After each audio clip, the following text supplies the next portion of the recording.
살아계신 하나님께 감사와 영광의 박수 올려드리겠습니다.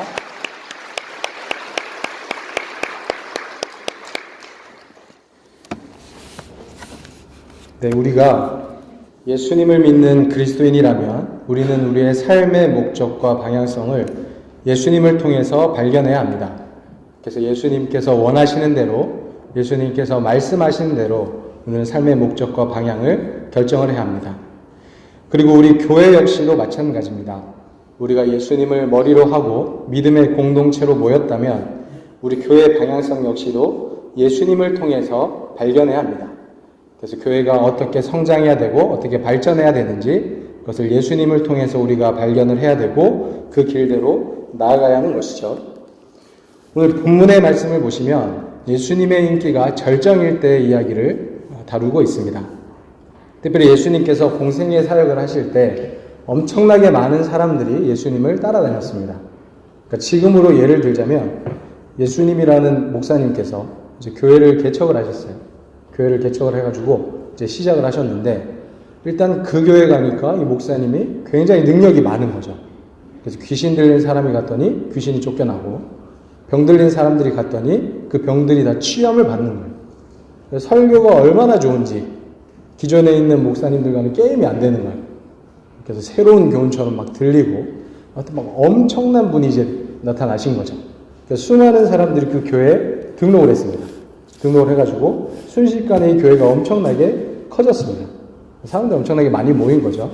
자, 그러면 우리가 만약에 그 교회를 같이 시작했던 개척 멤버라고 생각을 해봅시다.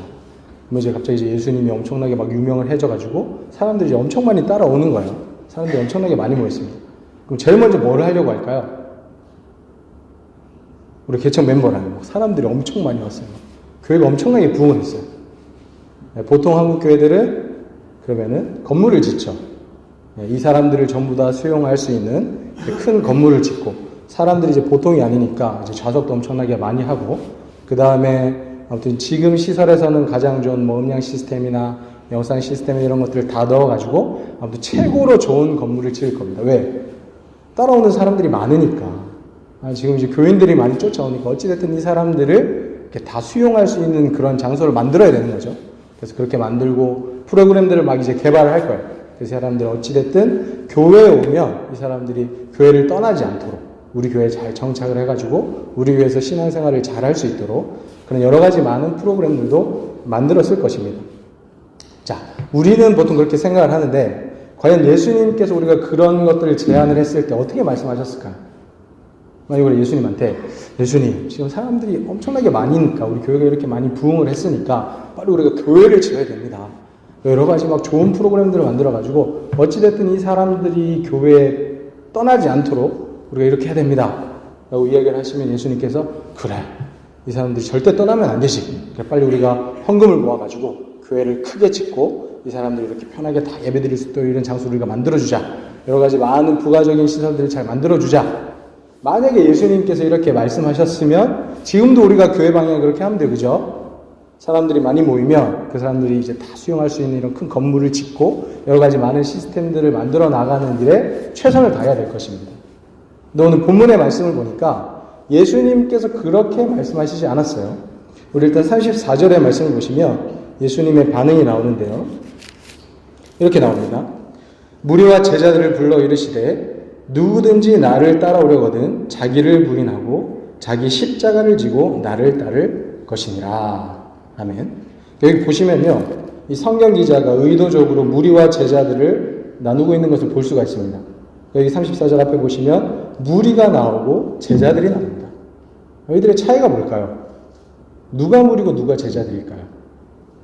물론 처음에는 이제 비슷했을 수도 있습니다. 그러니까 누구든지 예수님을 처음 만났던 사람들이 다 자신의 뭔가 필요가 있겠죠. 뭔가 이제 좋은 말씀을 좀 좋은 교훈을 듣기 위해서 왔다든지, 아니 내가 병이 걸려가지고 병이 낫기 위해서 왔다든지, 아니 귀신이 들려서 귀신을 쫓아내기를 바라서 왔다든지, 여러 가지 이제 각자마다 자기가 원하는 것이 있었을 것입니다. 근데 중요한 건 뭐냐면 무리와 제자들이 처음엔 다 그렇게 시작했을지 몰라도 일단 무리는 어떤 사람들이냐면 자기의 필요가 채워지면 예수님을 떠나는 사람들입니다. 뒤도 안 돌아보고 그냥 떠나는 사람들이에요. 아니면 예수님이랑 같이 오래 있었는데 아무리 봐도 예수님이 내 필요를 채워주실 것 같지가 않아요.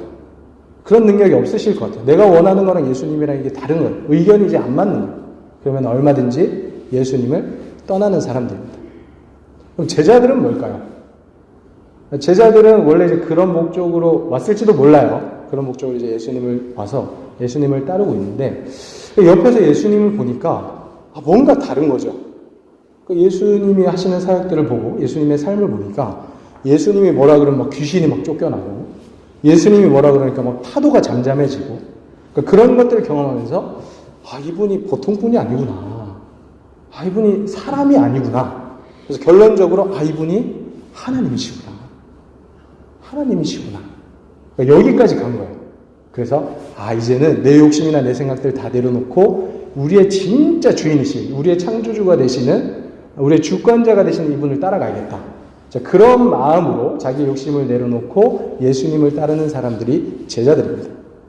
그러니까 예수님께서 오늘 34절의 말씀에서 그들, 무리와 제자들, 수많은 군중들을 모아놓고, 자, 이제 원하는 이야기를 하시는 게 아니고, 지금 중요한 건 뭐냐면, 이 많은 사람들을 수용할 수 있는 그런 장소, 아니 이런 사람들을 위한 어떤 프로그램, 그런 게 중요한 게 아니고, 너희들 중에 자기를 부인하고 자기 십자가를 지고 나를 따르는 사람들이 일어나는 것이 중요하다.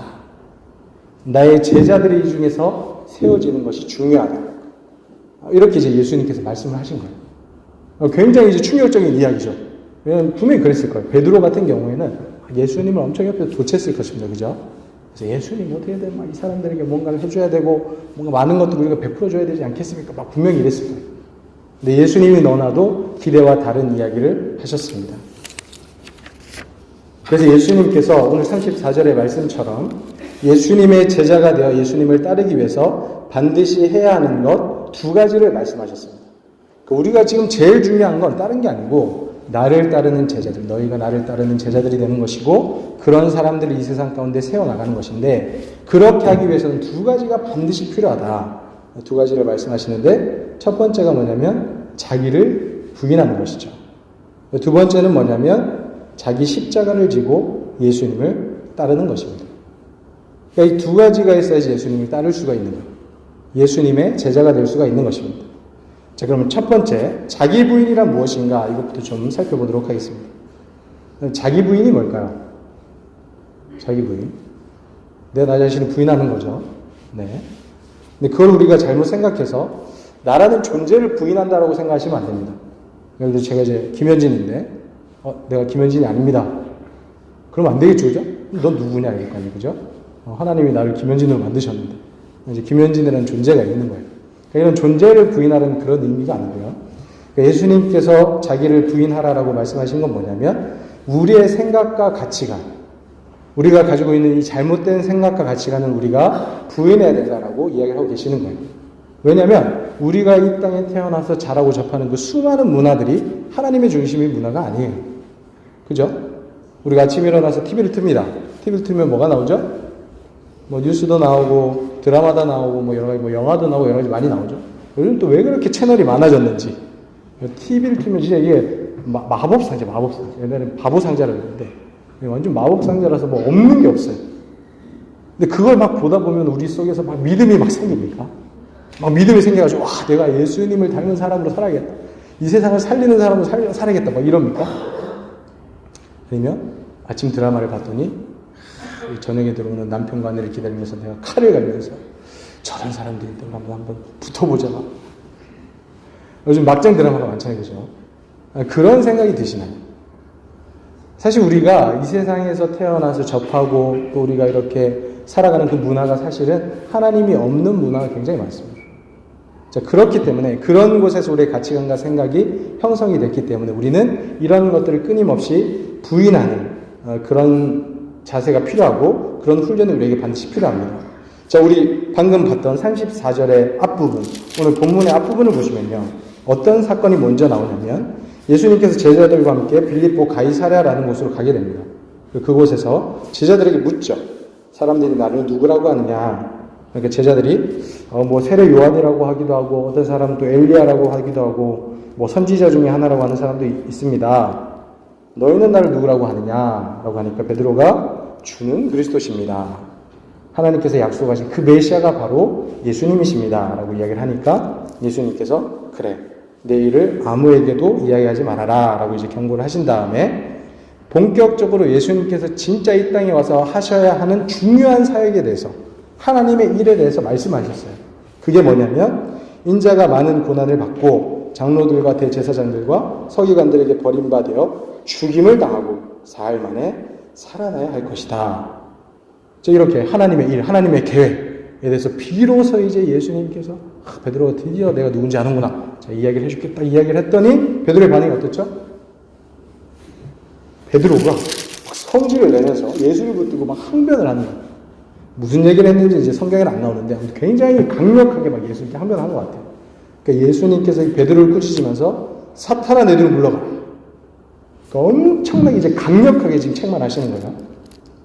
그러면서 예수님께서 뭐라고 말씀하셨냐면 내가 하나님의 일을 생각하지 아니하고 도리어 사람의 일을 생각하는도다. 우리가 우리 일을 부인해야 되는 이유가 뭐냐면요. 우리는 끊임없이 사람의 일을 생각합니다. 왜냐하면 우리가 지금까지 보고 잘하고 배운 것이 그런 거거든요. 나 중심, 내가 원하는, 내가 하고 싶은 것. 그러니까 베드로가 예수님을 안 따라왔던 게 아니에요. 지금까지 계속 예수님을 잘 따라오고 있었습니다. 가장 옆에서 지켜봤던 제자예요. 근데 그런 사람도 아직까지 하나님의 일이 아닌 사람의 일을 생각하고 있다니까요. 그러니까 예수님께서 베드로를 굉장히 강력하게 책망하시면서 오늘 34절의 말씀, 나를 따르려면 자기를 부인해야 된다. 그러니까 이렇게 이제 예수님께서 말씀하시는 거죠. 그러니까 베드로, 네가 가지고 있는 그 사람의 일, 네가 가지고 있는 그 생각, 그 가치관, 그런 것들을 다 내려놔야 된다. 그런 것들을 네가 부인해야 된다. 그래서 네가 내 제자가 될 수 있다. 예수님께서 이렇게 말씀을 하시는 거죠. 우리 구약 성경에 보면 이스라엘 백성들이 애굽 땅에 들어가게 됩니다. 요셉의 때 애굽 땅에 들어가게 되고요. 그곳에서 한 400년 정도 노예 생활을 하게 됩니다. 그러니까 처음에 요셉 때 들어갔을 때는 굉장히 이제 좀 환영을 받으면서 이제 좋은 위치로 들어가게 돼요. 근데 시간이 점점 지나면서 이 이스라엘 백성들의 인구수가 굉장히 많아지자 이 바로 왕이 점점 위협을 느끼는. 그래서 얘네들이 이대로 그대로 놔두면 안 되겠다. 이렇게 되면 우리나라에게 굉장히 큰 위협이 되기 때문에 얘네들의 수를 줄여야겠다. 그래서 우리가 잘하는 그런 끔찍한 일을 벌이잖아요. 엄청난 막 고된 노동도 시키고 나중에 막 아이들이 죽이라 그러고 아무튼 막 별의별 일들을 다 시킵니다. 근데 그때 하나님께서 모세라는 지도자를 이제 부르셔서 그들 가운데 부르시고 그들을 애굽 땅에서 인도해 내시는 거죠. 근데 재밌는 건 뭐냐면 하나님께서 그렇게 이스라엘 백성들을 인도해 내시고 약속의 땅 있지 않습니까? 그 옛날 아브라함에게 약속하신 약속의 땅 가나안 땅이 있어요. 그럼 약속을 지키셔야죠, 그죠? 그래서 바로 인도하자마자 며칠 안 돼서 가나안 땅에 딱 들어가면은 굉장히 이제 아름다운 스토리가 되는 거죠, 이스라엘 백성들한테는. 근데 하나님께서는 재미있게도 이 이스라엘 백성들을 그 애굽 땅에서 건져내시고 40년 동안 광야 생활을 시키신 거예요. 40년 동안. 그래서 한 세대가 완전히 바뀌고 그 자녀의 세대들이 들어갈 수 있도록 하신 거예요. 그 이유가 뭔지 아세요? 그러니까 이스라엘 백성들이 그 땅에 들어가는 것 자체가 목적이 아닌 거예요. 그러니까 이스라엘 백성들이 거쳐가야 하는 과정이 반드시 있었습니다. 그게 뭐냐면 자기를 부인하는 과정이에요. 이게 뭐냐면 지금 이 애굽 사람들이 최소한 한 400년 정도 애굽 땅에서 살면서 그들이 막 접했던 그 모든 문화가 어떤 문화죠? 하나님 중심의 문화가 아니고 하나님께서 주신 말씀의 문화가 아니고 애굽식의 문화예요. 애굽 사람들이 섬겼던 금송아지를 보고 그들이 제사 드릴 때 옆에서 이제 같이 제사를 드리고 그들의 어려운 일, 힘든 일이 생겼을 때 국가적인 위기가 있을 때 어떻게 했는지 그런 것들이 끊임없이 이 사람들에게 이제 학습이 다 된 거죠. 그러니까 문제가 생기면 이 이스라엘 백성들이 어떻게 합니까? 뭘 만들어요? 금송아지 만드는 거예요. 그죠? 그래서 이스라엘 백성들이 출애굽을 하고 모세가 시내산 위에 올라가서 40일 동안 있었는데 내려오질 않는 거예요. 큰일 났어요. 지금 우리 백성이 지금 지도자가 사라지는 거예요. 그래서 어떻게 되지? 그러니까 사람들이 금송아지를 딱 만들고 그 앞에서 막 제사를 드리고. 그러니까 지금까지 자기들이 가져왔던 생각과 가치관들이 아직까지 그대로 있기 때문에 하나님께서는 이런 것들을 전부 다 없애는 작업을 해야 되는 거예요. 왜냐하면 이런 상태로 가나안 땅에 들어가 봐야 그곳에서 금송아지를 섬기면 어떻게 합니까? 그럼 아무 의미가 없는 거 아닙니까? 그래서 하나님께서는 그동안 이스라엘 백성들이 가지고 있었던 자기 어떤 생각, 가치관, 그곳 가운데 이제 형성된 자기들의 정체성, 그러니까 이런 것들을 부인하는 작업을 40년 동안 계속해서 시키신 것입니다. 40년이 지난 이후에 이 이스라엘 백성들이 이렇게 조금씩 변화가 되고 하나님의 백성으로 정체성이 바뀌면서 약속의 땅에 들어갈 수 있게 된 것이죠. 사도 바울도 마찬가지입니다. 우리가 잘 알고 있는 사도 바울 역시도 예수님을 믿기 전에 얼마나 열심히 공부했겠습니까? 그죠? 우리로 치자면 진짜 명문대 출신의 명문 가문 출신이 얼마나 열심히 공부하고 얼마나 많은 노력을 했겠습니까? 근데 사도 바울도 역시 예수님을 믿고 난 다음에 자기를 부인하는 과정이 있었어요. 예수님을 믿고 예수님을 따르면서 어떻게 했느냐? 지금까지 자기가 배우고 생각했던 모든 것들을 배설물로 여기는 거예요. 그리고 내 주 예수라는 짓이 가장 고상하다. 내가 그것만을 쫓으리라. 그래서 그동안 자기가 형성했던 모든 정체성들을 버리고 자기를 부인하는 그런 과정을 겪게 됩니다. 우리 빌립보서 3장 4절부터 9절까지의 말씀인데요. 제가 읽어드리겠습니다. 그러나 나도 육체를 신뢰할 만하며 만일 누구든지 다른 이가 육체를 신뢰할 것이 있는 줄로 생각하면 나는 더욱 그러하리니 나는 8일 만에 할례를 받고 이스라엘 족속이요 베냐민 지파요 히브리인 중에 히브리인이요 율법으로는 바리새인이요 열심으로는 교회를 박해하고 율법의 의로는 흠이 없는 자라. 그러나 무엇이든지 내게 유익하다는 것을 내가 그리스도를 위하여 다 해로 여길 뿐더러 또한 모든 것을 해로 여김은 내 주 그리스도 예수를 아는 지식이 가장 고상하기 때문이라. 내가 그를 위하여 모든 것을 잃어버리고 배설물로 여김은 그리스도를 얻고 그 안에서 발견되려 함이니 내가 가진 의는 율법에서 난 것이 아니요 오직 그리스도를 믿음으로 말미암은 것이니 곧 믿음으로 하나님께로부터 난 의라. 아멘. 분명히 수많은 것들을 그동안 쌓아왔습니다. 이 바울이. 근데 예수님을 믿으면서 그를 위하여 모든 것을 잃어버리고 배설물로 여겨도 괜찮다. 내가 이 모든 것을 버리리라. 왜? 예수님을 믿는 이 믿음, 이 지식이 가장 고상하고 그것이 가장 소중하기 때문에. 이렇게 사도 바울은 자기 자신을 부인하는 과정을 통하여서 예수님의 제자가 됐습니다. 우리도 예수님을 따르기 위해서는 우리 자신을 부인해야 돼요. 존재를 부인하는 것이 아니라 그동안 우리가 잘못되게 형성된 우리의 생각과 가치가, 우리의 정체성을 우리는 부인하고 버려야 됩니다. 그래서 우리가 예수님을 따르는 참된 제자가 될 수가 있습니다. 그리고 두 번째로 예수님께서는 십자가를 지는 삶을 이야기하셨습니다. 자, 십자가를 지는 삶은 뭐냐? 십자가를 지는 삶은 뭘까요?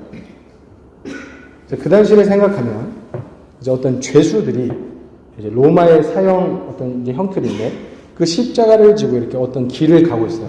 그럼 사람들이 딱 보면 이제 감이 오는 거죠. 뭐냐면 아, 저 사람 죽으러 가는구나. 사형당하러 가는구나. 그러니까 이건 딱 보면 보이는 거예요. 그 십자가를 지고 간다 그러면은 아, 죽으러 가는구나. 그러니까 이게 바로 이제 그 사람들 머릿속에 딱 들어오는 거죠. 그래서 예수님께서 나를 따르려거든 십자가를 지고 나를 따라야 된다라고 이야기했을 때 바로 사람들한테 오는 이미지는 뭐냐면 아, 내가 죽으러 가야 되는구나. 죽을 각오를 하고 예수님을 따라야 되는구나.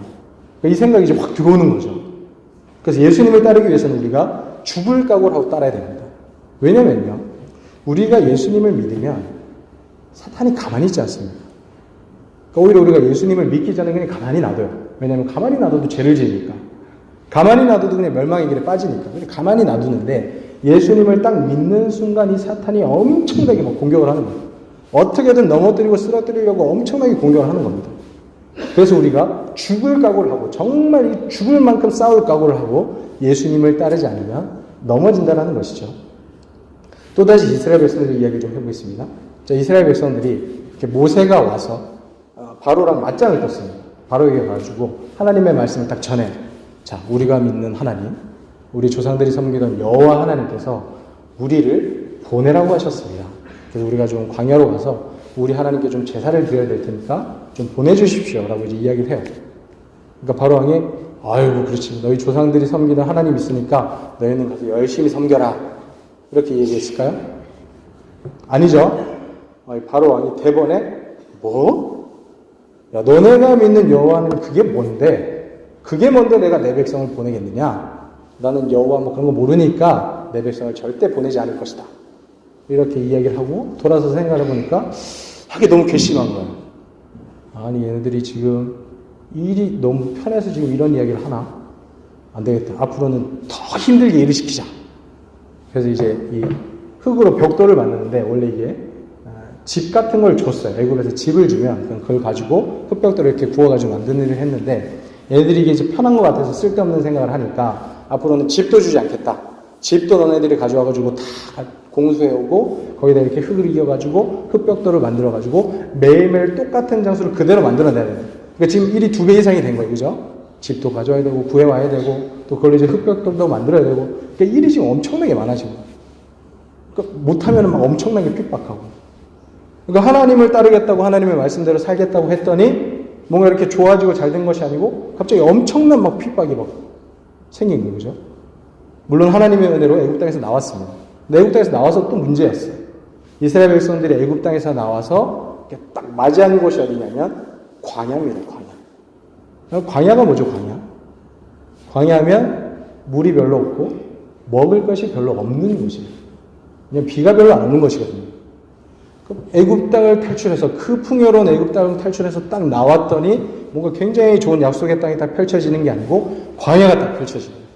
먹을 물도 없고 그다음에 먹을 양식도 없고 그러니까 이런 곳에서 이스라엘 백성들이 자신들의 믿음에 대한 어떤 시련을 받았다는 거죠. 근데 그때 만약에 이 이스라엘 백성들이 이게 아닌가 보다. 아니, 너무 힘들다 이거. 이래가지고 우리가 어떻게 이게 살 수 있겠느냐. 우리가 다시 돌아가자. 다시 애굽 땅으로 돌아가자. 우리가 새로운 지도자를 세워가지고 애굽 땅으로 돌아가자. 자, 그렇게 해서 만약에 이스라엘 백성들이 애굽 땅으로 돌아갔으면 어떻게 됐을까? 이 이스라엘 백성들의 애굽의 바로 왕이 가만히 놔뒀을까요? 안 하죠, 그죠? 그러면은 분명히 지금 이 이스라엘 백성들은 아예 이 지구 역사상에서 사라졌을 것입니다. 중간에 포기하면 안 되는 거예요. 그럼 노예로 살다가 분명히 다 멸망을 했을 것입니다. 그러니까 절대로 우리가 예수님을 따르는 십자가를 지는 삶을 살아갈 때 중간에 포기해서는 안 되는 거예요. 왜냐하면 포기해서 돌아가면 다시 우리가 행복해질 거 괜찮을 것 같지만 절대 그렇지 않다는 거예요. 다시 포기해서 돌아가는 순간 우리는 다시금 죄의 노예가 되고 또 죽음을 향해서 갈 수밖에 없다라는 것입니다. 사도 바울도 마찬가지입니다. 사도 바울도 예수님을 따르고 난 다음에 그의 인생이 엄청나게 어려워졌어요. 그전에는 정말로 많은 사람들에게 대우를 받는 사람이었거든요. 굉장히 잘 나가는 사람이었습니다. 근데 예수님을 믿고 엄청난 어려운 가운데 빠지게 되죠. 그래서 고린도후서 11장 23절부터 보시면요. 사도 바울이 자신의 삶에 대해서 이렇게 정리를 하고 있습니다. 그들이 그리스도의 일꾼이냐 정신없는 말을 하거니와 나는 더욱 그러하도다. 내가 수고를 넘치도록 하고 복에 갇히기도 더 많이 하고 매도 수없이 맞고 여러 번 죽을 뻔하였으니 유대인들에게 40에서 하나 감한매를 5번 맞았으며 3번 태장으로 맞고 1번 돌로 맞고 3번 파손하고 1주야를 깊은 바다에서 지냈으며 여러 번 여행하면서 강의 위험과 강도의 위험과 동족의 위험과 이방인의 위험과 신의 위험과 광야의 위험과 바다의 위험과 거짓 형제 중에 위험을 당하고 또 수고하고 애쓰고 여러 번 자지 못하고 줄이며 목마르고 여러 번 굶고 춥고 헐벗었노라. 이외의 일은 고사하고 아직도 날마다 내 속에 눌리는 일이 있으니 곧 모든 교회를 위하여 염려하는 것이라. 사도 바울이 내가 예수님을 따랐더니 이렇게 행복해지더라. 이렇게 내 삶이 좋아지더라 이런 얘기를 하는 게 아니고 내가 예수님을 믿고 따랐더니 엄청나게 고생했다. 엄청나게 많이 두드려 맞고 죽을 뻔한 위기를 몇 번이나 맞이하게 되고 여러 번 자지도 못하고 줄이고 목마르고 굶고 춥고 헐벗었다. 근데 그럼에도 불구하고 나는 내 표대를 향해서 열심히 달려간다. 사도 바울이 이렇게 죽을 각오를 하고 예수님을 따랐습니다. 우리가 이렇게 십자가를 지고 가는 죽을 각오를 하지 않고는 예수님을 따라갈 수 없어요. 왜냐하면 끊임없이 사탄이 우리를 쓰러뜨리려고 공격을 하기 때문입니다. 이 자리에 있는 모든 주님의 백성들은 죽을 각오를 하고 자기의 십자가를 지고 예수님을 따르시기 바랍니다. 그래야지 우리가 진정한 예수님의 제자가 될 수가 있습니다. 자, 그렇다면 우리가 이렇게 고생을 하면서 내가 그동안 가지고 있었던 생각도 다 부시고 나의 어떤 정체성도 바꿔가고 그다음에 죽을 각오를 하면서 고생을 하면서 예수님을 따라갈 때 우리가 얻는 것은 무엇인가? 왜 그렇게까지 하면서 예수님을 따라야 하는가? 오늘 본문의 말씀 35절에서 38절까지의 말씀입니다. 예수께서 앉으사 12제자를 불러서 이르시되 35절부터 38절까지의 말씀. 누구든지 자기 목숨을 구원하고자 하면 잃을 것이요 누구든지 나와 복음을 위하여 자기 목숨을 잃으면 구원하리라. 사람이 만일 온 천하를 얻고도 자기 목숨을 잃으면 무엇이 유익하리요? 사람이 무엇을 주고 자기 목숨과 바꾸겠느냐?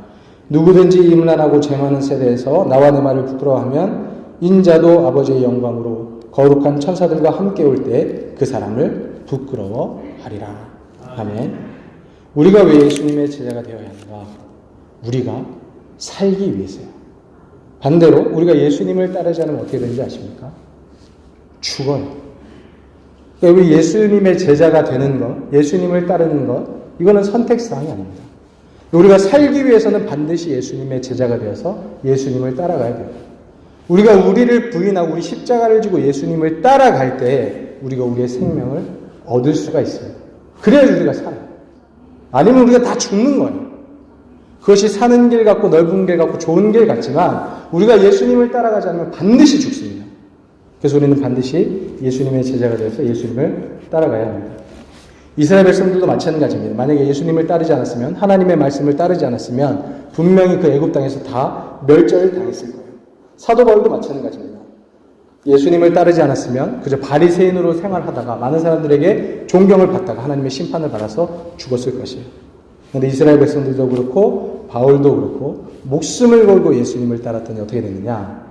자기도 영원한 생명을 얻었을 뿐만 아니고 다른 사람들에게 영원한 생명을 전하고 다른 많은 사람들을 살리는 그런 인물들이 되었다는 것이죠. 우리 그리스도인들의 사명, 우리 교회가 해야 되는 가장 중요한 일이 이겁니다. 그게 뭐냐면 이 세상의 생명을 살리는 예수님의 제자들을 만들어내는 일이에요. 내가 먼저 예수님의 제자가 되어서 이 세상의 생명을 전해야 됩니다. 그런 사람들을 많이 만들어내서 이 세상에 있는 생명을 살려야 돼요. 이게 하나님께서 우리에게 주신, 우리 교회에게 주신 가장 중요한 사명입니다. 가장 숭고한 사명이에요. 그래서 우리가 최선을 다해서 이 일을 해야 됩니다. 우리 청년 배운 세 가족 중에 한 명이 굉장히 이제 이쁘게 생기고 그런 청년이 한 명이 이제 새로 왔습니다. 근데 이 청년이 원래는 이제 무용을 했는데 무용을 하다가 이제 입시에 실패하고 1년 동안 재수를 하면서 이제 연기 쪽으로 열심히 공부를 했다 그래요. 근데 딱 봐도 너무 이제 이쁘고 너무 이런 것들 잘할 것 같아요. 근데 자기 안에는 너무 이게 낙심이 큰 거죠. 자기는 지금까지 살면서 한 번도 자기가 이쁘다고 생각해 본 적도 없고 한 번도 자기가 사랑받을 존재라고 생각해 본 적이 없대요. 왜? 교회를 아직까지 다녀본 적이 없었대요. 집에서 아무도 예수님을 믿지 않으니까 그냥 나는 뭐 이렇게 태어났나 보다. 또 이 시에 실패했으니까 나는 정말 쓸모없는 존재구나. 나는 뭐 잘하는 것도 없고 얼굴도 뭐 그저 그렇고 뭐 이렇구나. 이제 이렇게 생각을 하면서 살아가고 있었던 거예요. 그러니까 1년 동안 이제 그 공부를 하면서 엄청나게 자존감도 이제 낮아진 거죠. 근데 그때 하나님께서 이 자매를 사랑하셔서 예수님의 제자 한 명을 붙여줬습니다. 그러니까 입시 학원에서 어떤 누나를 만났어요. 교회 누나를 만난 거예요. 근데 교회 누나가 예수님의 복음을 전해준 거예요. 그래서 이 자매가 교회를 가게 됐습니다. 교회를 가고 하나님의 말씀을 듣고 예수님을 알게 되니 그 안에 이제 막 은혜가 막 자리 잡히게 되고 그러면서 내가 이렇게 소중한 존재였구나. 내가 이렇게 사랑받는 존재였구나. 내가 이렇게 존귀한 존재였구나. 이걸 깨달은 거예요. 그때부터 정말 행복하고 기쁘게 살아가고 있습니다. 지금 물어보니까 자기가 이제 예수님을 믿기 전에 삶을 상상도 할 수 없대요. 지금이 너무 기쁘니까, 너무 행복하니까. 열심히 교회를 나오고 있습니다. 이것이 중요한 거죠. 우리에게 가장 중요한 사명은 뭐냐면 이렇게 생명을 전하는 사람이 되는 거예요. 이 자매가 예수님을 만나서 새로운 생명을 얻었습니다. 영원한 생명뿐만 아니고 이 세상에서 살아갈 때도 이 생명의 기쁨 가운데 살아가고 있는 거예요. 그리고 그 자매에게 복음을 전했던 그 누나, 예수님의 제자로 복음을 전하는 사랑을 전하는 삶을 살아갔더니 자기만 그런 생명을 얻은 것이 아니고 그 생명력이 다른 사람에게 흘러가서 이렇게 다른 사람을 살리는 거예요. 여기에 있는 우리 모든 주님의 백성들, 이 사명에 최선을 다할 수 있길 바랍니다. 우리 교회가 예수님의 제자들이, 예수님을 따르는 사람들이 해야 되는 일은 이 일이에요. 생명을 전하고 생명을 나누고 이 세상을 회복시키는 일입니다. 그 일을 위해서 최선을 다하여 예수님의 제자로 자기를 부인하고 자기 십자가를 지고 예수님을 따를 수 있는 거룩한 주님의 백성들 될 수 있기를 소망합니다. 기도하겠습니다.